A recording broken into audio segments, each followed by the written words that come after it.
Welcome to Tools Met. In today's video, we're going to understand one of the most important machines used in modern workshops and industries, the CNC machine.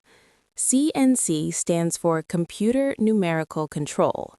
A CNC machine works by following computer-generated instructions to control cutting tools automatically. This allows the machine to perform tasks with high precision, smooth motion, and consistent accuracy, far beyond what manual machines can achieve. CNC machines are widely used in woodworking, metal fabrication, plastic cutting, furniture manufacturing, sign making, and industrial production. They can perform multiple operations such as cutting, drilling, engraving, carving, routing, and shaping with professional quality finishing. The working process of a CNC machine begins with a digital design created using CAD software.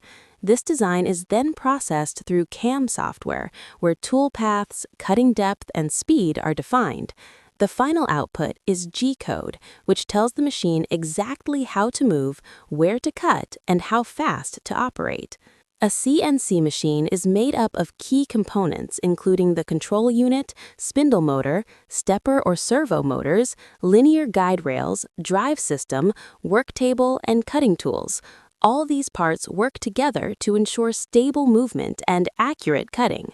One of the biggest advantages of CNC machines is repeatability. Once a program is set, the same part can be produced again and again with identical results. This reduces material waste, saves production time, and increases overall efficiency.